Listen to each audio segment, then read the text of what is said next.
Hello there, welcome to the Saroy channel, wherever you are in the world, and so much love to each and every one of you. How are you doing? I do hope you're doing incredibly well. So now we're at part 3 of our story, and it's getting very exciting. I think we're getting to the juicy bits of our story. So before we get started, don't forget to subscribe to the channel, click the notification bell and the thumbs up, and let's continue with part 3 of our story tonight. I apologise for that. Let's get started, shall we? Don't worry about that, Mr. Cowslipper. The funny thing is, my head is clearing up. I think the headache's actually gone. Isn't that amazing? Said Mrs. Petticock, sashaying back to her dinner table, where a man was sitting on his own drinking a glass of red wine, almost looking up at Lucinda with apologetic eyes. Lucinda ascertained it must be Mrs. Petticock's long-suffering husband, for you'd have to be long-suffering to be married to her. "Sorry about Mrs. Petticock," said Mr. Cowslipper. "I'm sure you've deduced by now. She's the town busybody. Nothing gets past her beady eyes," he said ruefully. "That wretched woman has an opinion on everything. You can bet your bottom dollar. She's probably texting everybody right now to tell them about your fortuitous arrival in our town. You'll be front-page news, courtesy of Miss Petticock, I'm afraid." Lucinda glanced briefly over at Mrs. Petticock's table, and sure enough she was frenziedly tapping away on her cell phone. Lucinda privately wondered what she was texting to all her friends. "Red alert! Suspicious-looking stranger in our town. Young woman by the name of Lucinda has been hired to work at the Pig and Grill diner, refusing to tell us anything about herself. What on earth is Mr. Cowslipper thinking? Dragging in another waif and stray." "Thanks for hiring me," said Lucinda to Mr. Cowslipper. "I really appreciate it, especially given you don't know me at all. But hand on heart, I'm honest, hard-working and reliable. I promise you I won't let you down." "I don't doubt that, Lucinda, for a moment," said Mr. Cowslipper confidently. "I've got a good feeling about you. Besides, everybody deserves a break, don't they? And good for you, young lady, for having the guts to get away from whoever was trying to harm you, if that's why you came to our small town. It takes nerves of steel to move somewhere very strange like this. Don't let it upset you if people talk in the very beginning. Before long you will settle down very well here, I'm most sure. And by then the locals won't give you a second passing thought. I'll try to get the folk to stop prying into your personal affairs. I'm afraid Mrs. Petticock is the worst, sniffing around the place like a cadaver dog. Some people don't know the meaning of the word privacy.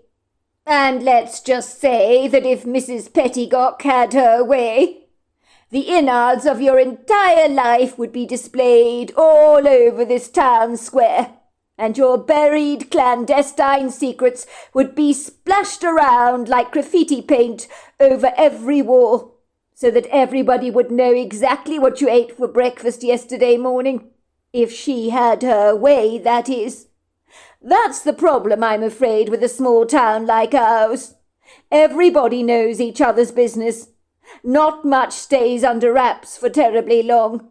"Oh dear," said Lucinda, making a cringe-worthy face, which made Mr. Cowslipper laugh. "Is Mrs. Petticock really that intrusive?" "Don't look so mortified, love. I'm only pulling your leg. She's not really that bad. She's actually a good woman, really, underneath the layers of her intrusive personality. She's a good woman, really. And for her to have snagged a husband like that, who's a remarkably nice fellow, then she can't be all that bad, really." Gina came over to Lucinda with a warm smile on her face. "I believe congrats are in order. Well done. I understand from Mrs. Petticock over there that you've been hired by my father. That infuriating woman is texting everyone right now. You're officially front-page news in our small town, I'm afraid," she told Lucinda teasingly. "I'm so glad Dad's given you the job. I'll see you tomorrow. It's going to be cool working with someone new. And I'm guessing you're round about my age. I'm 22 and you are? 25, said Lucinda. Cool, that's brilliant, said Gina. See you tomorrow then. I can't wait to get to know you better. I've got a hunch we're going to get along terribly well.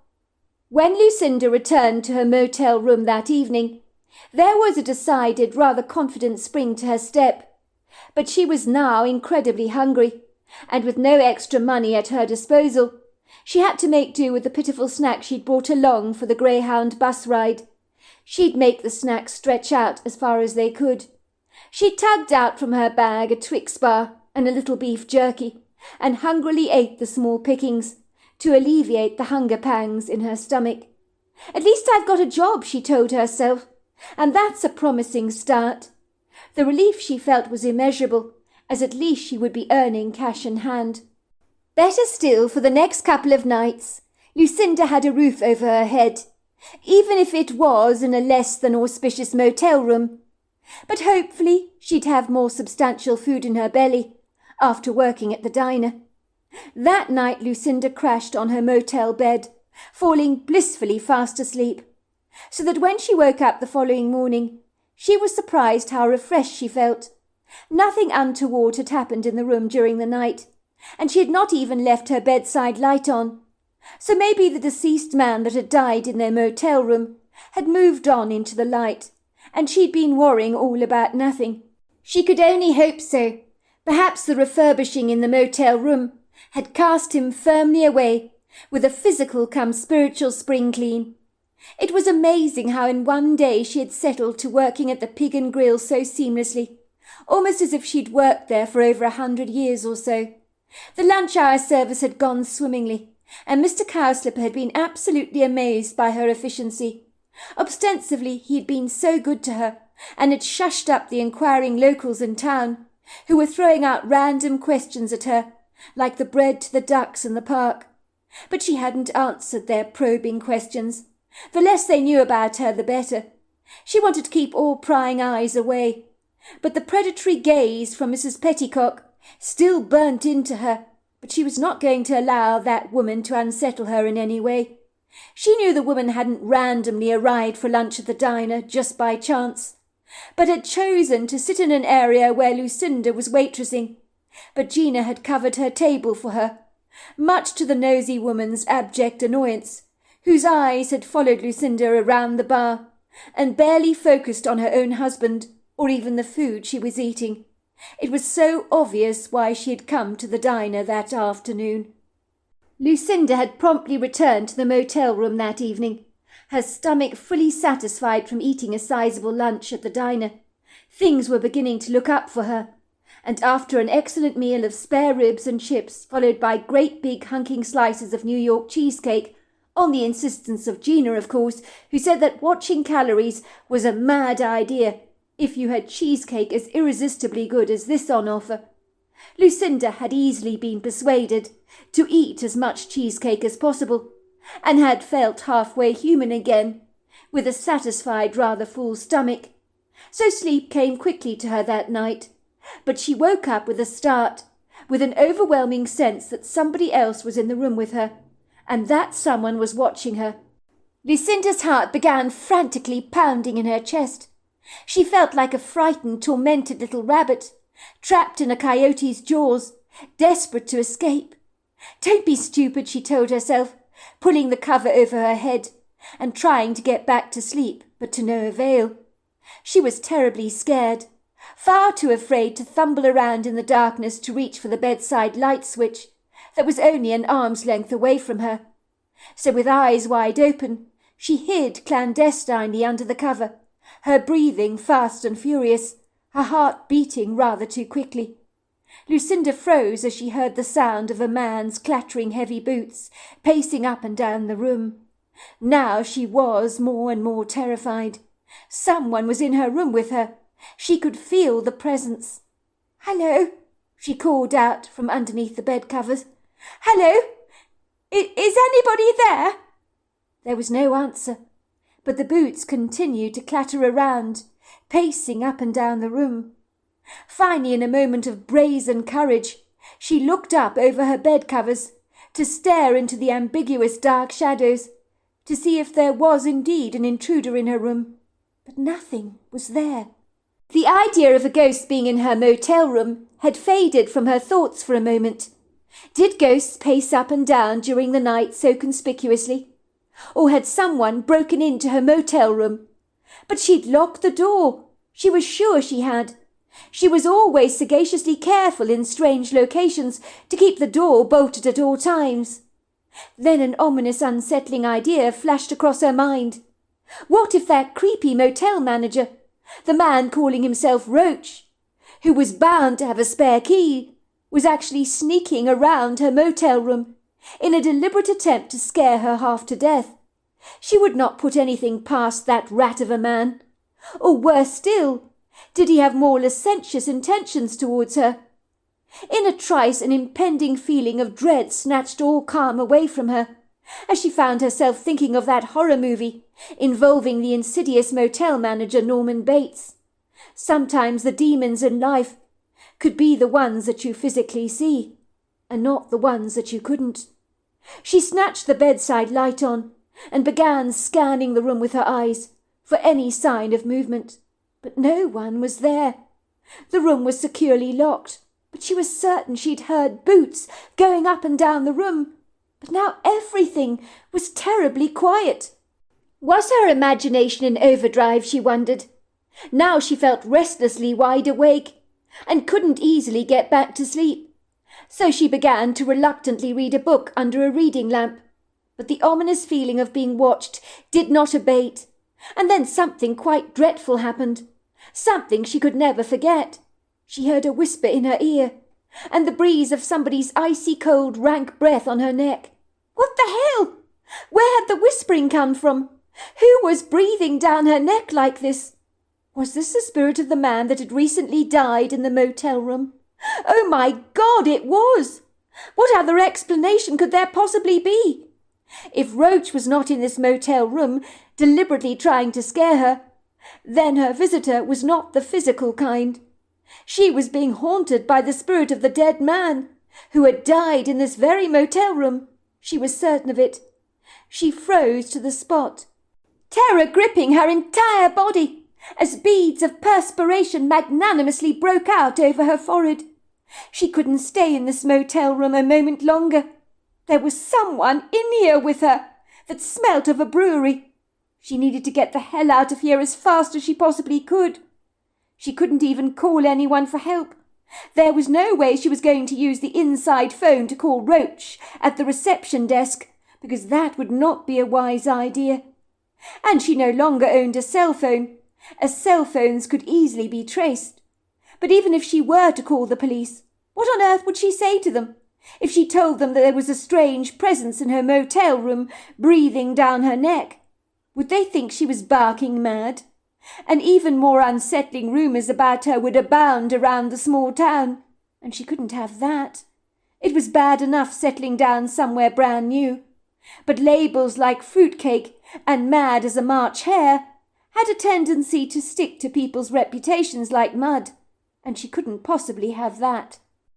Who knows who or what the spirit haunting her in this motel room actually was in life? Let's not kid. Some unsavoury, rather gruesome characters had more than likely stayed in this infelicious motel, like the unfortunate resident in the motel room next door to hers. The thought of the lecherous Mr. Blobby next door made her shudder in disgusted revulsion. Perhaps the man who died in this motel room had never actually left.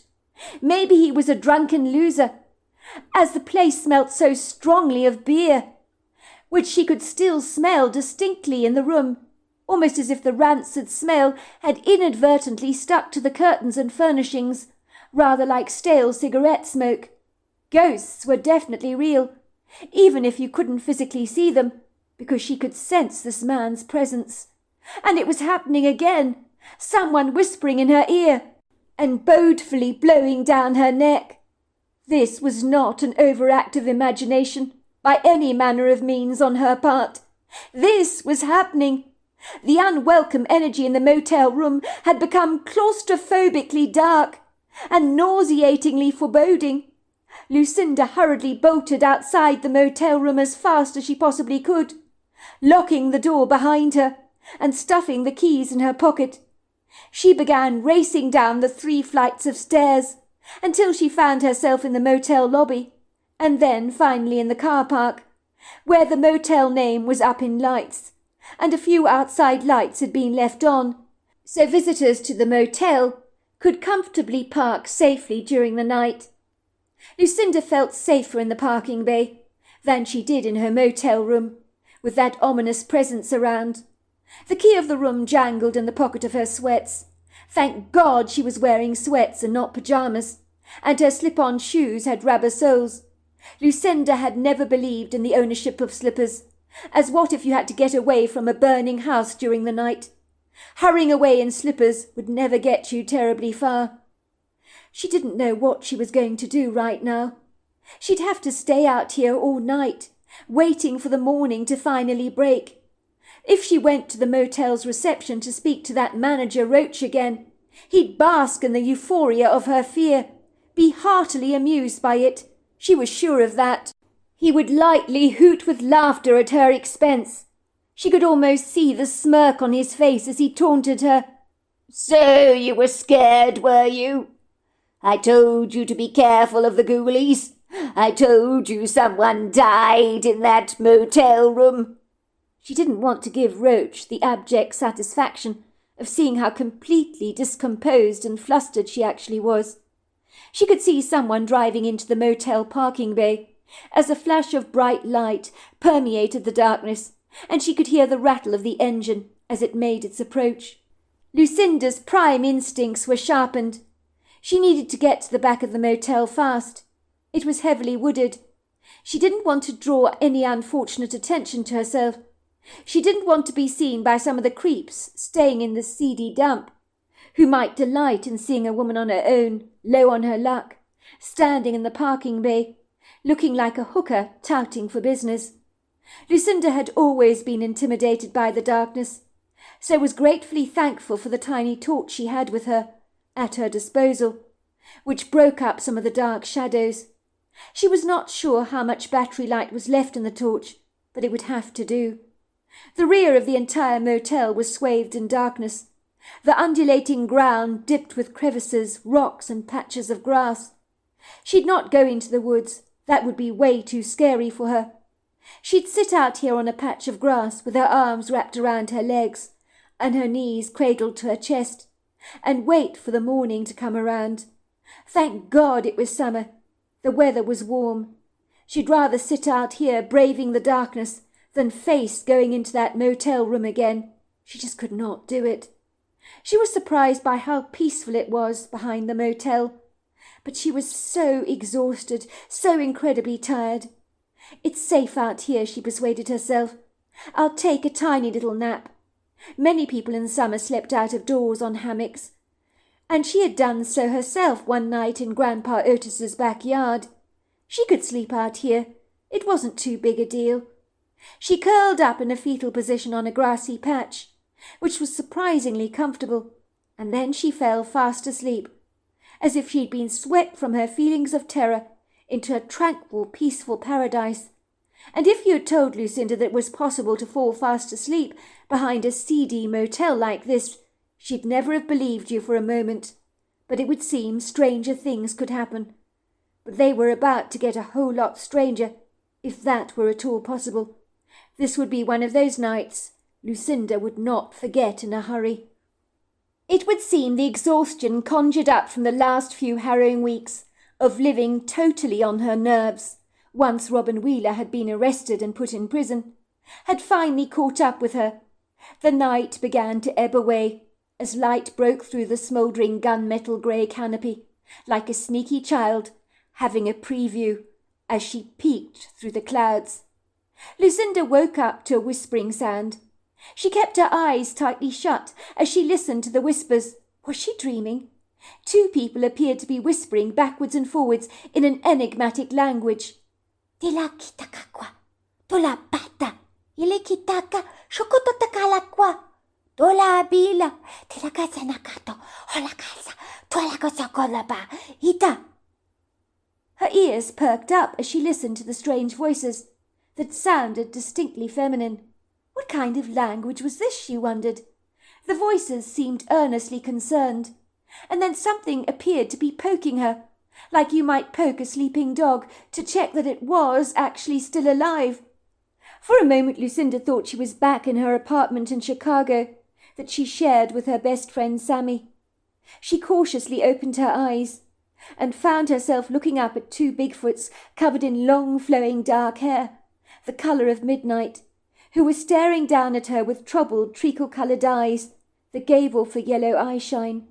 Lucinda was now certain she was dreaming. She had to be.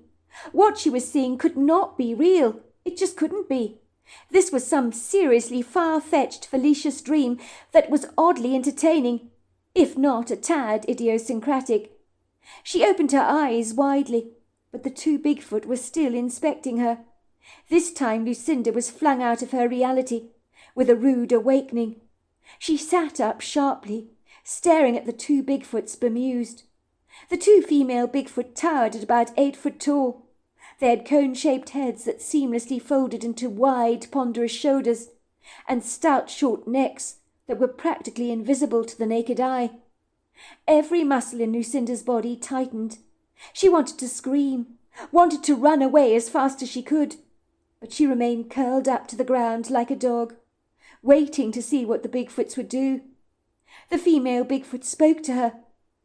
"Are you all right?" she asked. "We're worried about you. Why are you sleeping out here? Why are you so afraid?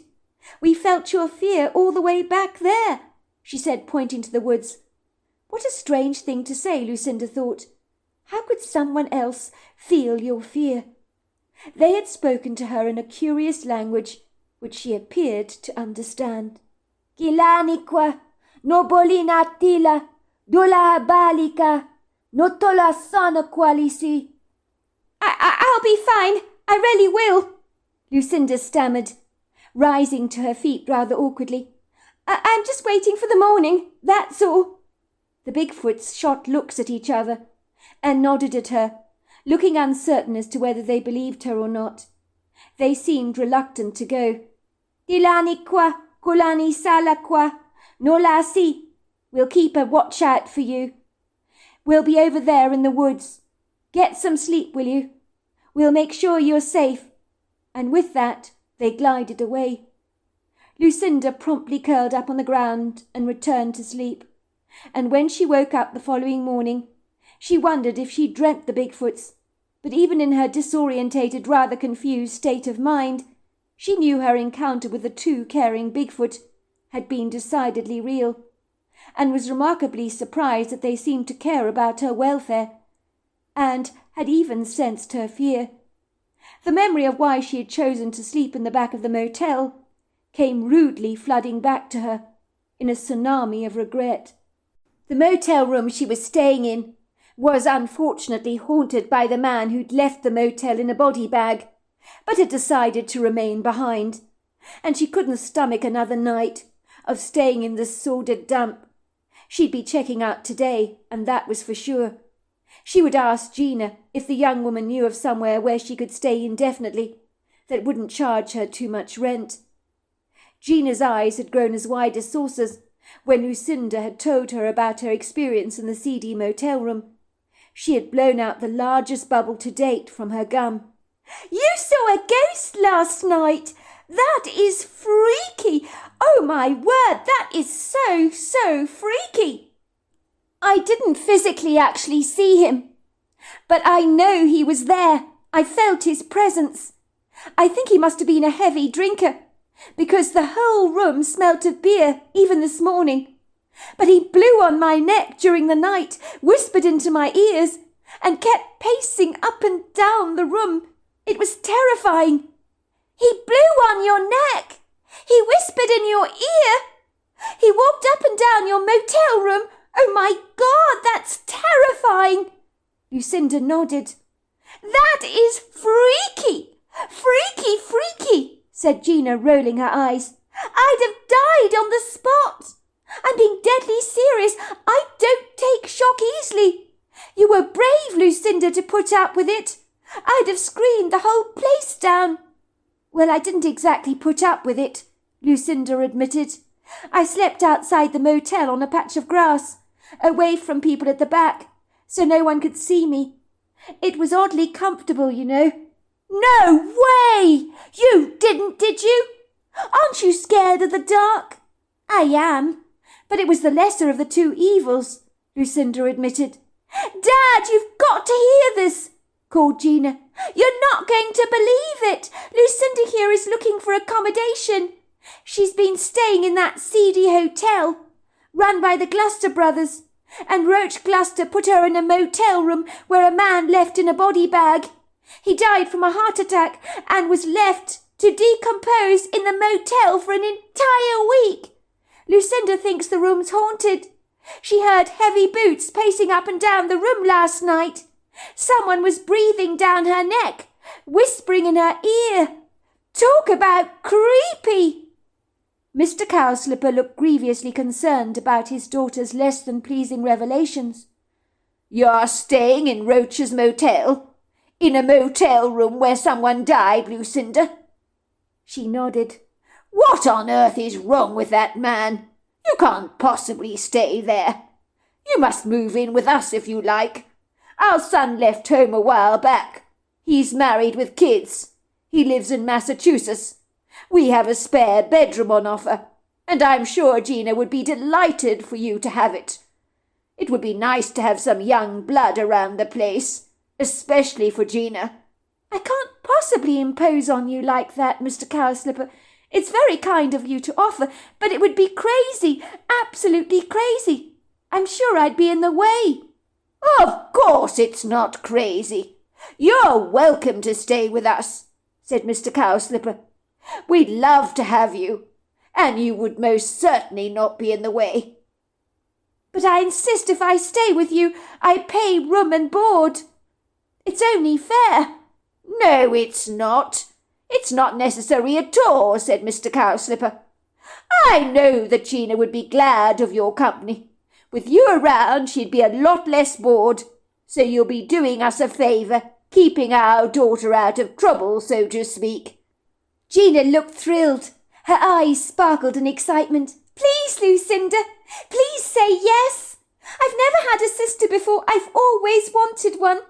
If you move in with us, it'll be like I have my own sister, an older sister, and I always wanted an older sister. My best friends both left Montana. They went to college. It's been so lonely here for me. I'm involved in the family business at the diner. College isn't for me. So with you around, things are infinitely more brighter. Please say yes. Please say you'll stay with us. Lucinda blushed. Well, how could I possibly say no in the circumstances? If you're sure it's all right, I definitely would really love to move in with you. It's settled then, said Mr. Cowslipper. The Cowslipper farmhouse was a touch of rural America at its absolute finest. It was about a 20-minute walk from the ghastly run-down motel run by the Gloucester brothers, but an entire world away from the seediness of such a grubby, inauspicious place.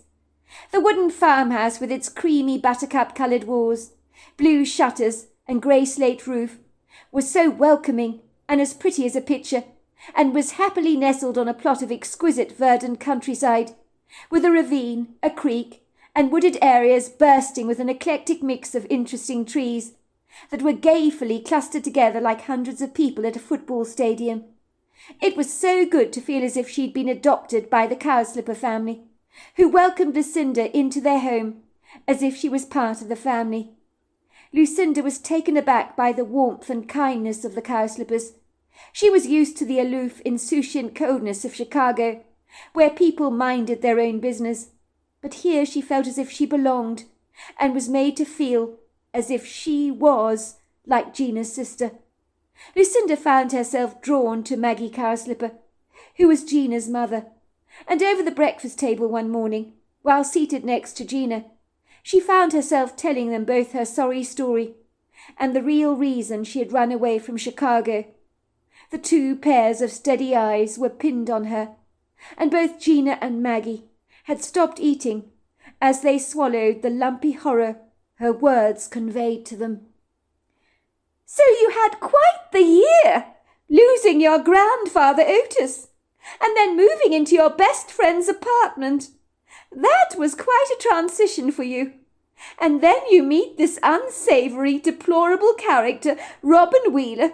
Where did you meet him? Asked Maggie, wiping the crumbs of toast away from her lips with the back of her napkin and taking a sip of her freshly squeezed orange juice. Well, that's quite some story, actually. I met him shortly after I moved into Sammy's apartment in Chicago. We went out on the town one night, and Robin Wheeler was sitting at the bar with a couple of friends. He was enjoying a beer. He turned around to look at me directly. Our eyes met, and I'm afraid I've always been rather attracted to the bad boys. I honestly don't know why. My grandfather Otis was always confounded by that, and complained about it tirelessly. What did he look like? Asked Gina. Was he handsome? Yes, he was handsome. Wild blonde hair, golden skin, sea blue eyes. He had these beautiful tats on his arms, which I found rather attractive, and he wore an earring in one of his ears. Well, I thought he was handsome anyway. He boldly came over to the table and said, "Hello, ladies. How would you like me to buy some drinks?" My friend Sammy immediately waved him away, as if he was a fly, and said, "It's kind of you to offer, but we're doing just fine, thank you, on our own." "Don't be silly. I'll order some drinks. What are you drinking?" he asked me directly. "A rum and coke," I said. "And Sammy, she's drinking a floating island cocktail." "Very well. Coming up," he said, retreating back to the bar to refurbish our drinks. Sammy wasn't terribly pleased with me. She chastised me for encouraging Robin, as she knew of him, and he didn't have the best reputation. He had a reputation of being a ladies' man, actually, messing around with women, spitting them out like chewed tobacco. It was also rumoured that he was involved in dodgy deals and so forth. But I told Sammy she was overreacting, and that Robin appeared to be a very nice young man. "Don't be deceived by his looks," she told me. But of course I wouldn't listen. I fell hopelessly in love with Robin Wheeler. He was pretty much obsessed with me as well, and told me as much. I knew that most girls didn't last more than a week with him. But we had gone steady for months, and I knew he was involved in some dubious schemes, where he lightly overcharged people and ripped them off. But I turned a blind eye to that. It's amazing how much you're prepared to overlook, actually, when you're in love. But one day when I was cosing up to Robin in his bed, he told me how much he loved me, how he wanted us to get married, but he also told me a clandestine secret, and said he'd done some bad things in his life that he wanted to share with me because I was so special to him, and there should be no secrets between us. I think he believed I was so in love with him that he could tell me absolutely anything. But what he told me was so dreadful, I couldn't sit back and do nothing about it. And in that moment, any affection I'd had towards him dissipated. I realised in that moment that I was dating an emotionless psychopath. And let me tell you, that was a bitter pill to have to swallow. "Oh, you poor thing, Lucinda. Oh, my heart breaks for you," said Mrs. Cowslipper. "How absolutely dreadful." "What did he tell you?" asked Gina, biting into a piece of toast that had long since grown cold. "He told me that several years back, that this woman had briefly met him. Well, she was a young girl, actually. I think she was about 22 years old. About your age, Gina. She offered him a job.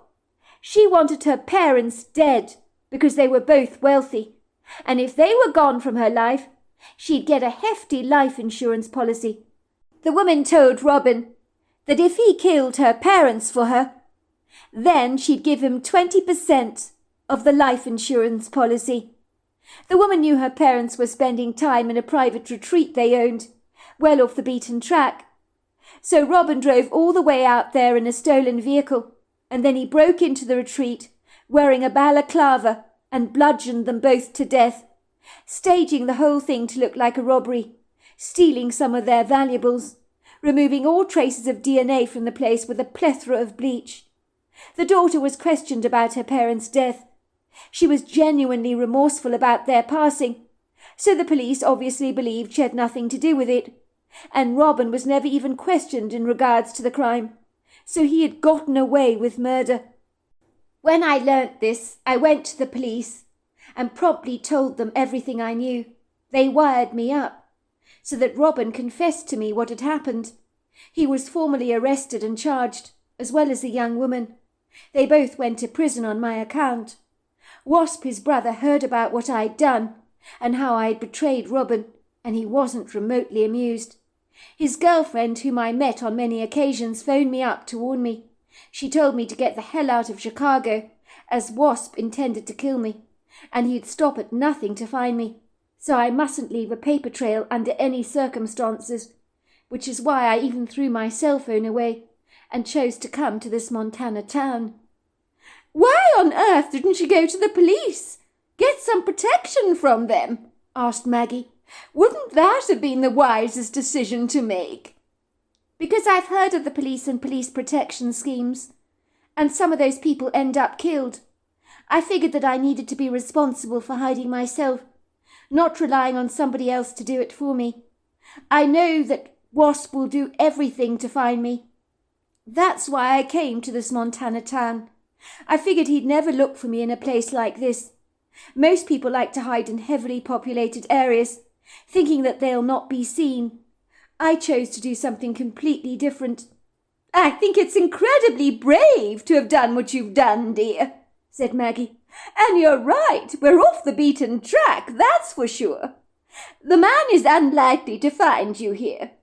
But it took great courage on your part coming here, to stay in a haunted motel room of all things, and sleeping outside the motel at night was a very brave thing for you to do. I didn't tell you the whole story, said Lucinda, who proceeded to tell Gina and Maggie about the two Bigfoot, whom she'd seen standing over her in the middle of the night, when she'd awoken from her sleep at the back of the motel. Goodness gracious me! Then maybe Ned's story wasn't a bunch of baloney after all, said Maggie, looking confounded, as she glanced at her daughter. Ned was helped by a female Bigfoot, you know. We thought he was hallucinating at the time. We didn't think his story was true. But now I'm beginning to have second thoughts about that. Who's Ned? Asked Lucinda. Ned is a regular at our diner. You'll get to know him soon enough. He's slender but well-built, with piercing blue eyes. A very nice man he is, too, in his early 40s. Good-looking. There was a point when the man was unmarried, and that every young girl in town had their hungry eyes on Ned Cullingham. But Ned is a one-woman man. Faithful to a fault he is, loyal and devoted. He married his childhood sweetheart, Alice, and never gave another woman a lingering second glance. Alice and Ned are a fixture and fitting in our diner every Friday night. As sure as eggs, there they will be.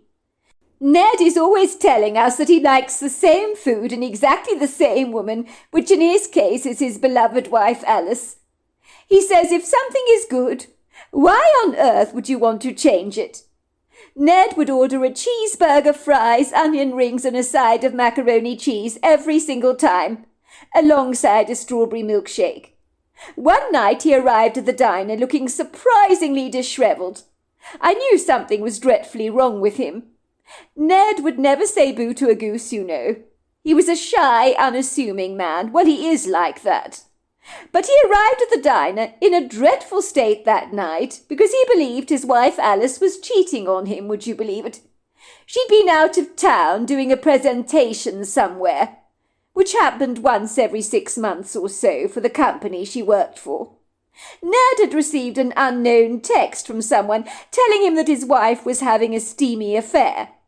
He was in a dreadful state, never seen him like that before. He began to drink copious amounts of alcohol, and Ned was not a heavy drinker. My husband asked him who the text was from. He didn't know at all. How do you know it's not a hoax? My husband asked him. Ned was such a good man, he couldn't believe anyone would possibly send a spiteful text just because they were being mean. So it had to be true. He didn't doubt it for a second. That night he drank so much, and the next minute he was gone. But he had left his truck in the parking lot at the diner. We assumed someone had just given him a lift home, and were relieved about that. As Ned was so bladdered, he was in no state to walk home or to drive. He had never been a drinker, so his body was not used to consuming an excess of alcohol. He staggered around the place like a drunken sailor, making a complete fool of himself. But he was a lovable drunk, and we all found it highly entertaining to see him like that, because he was normally such a private, contained person.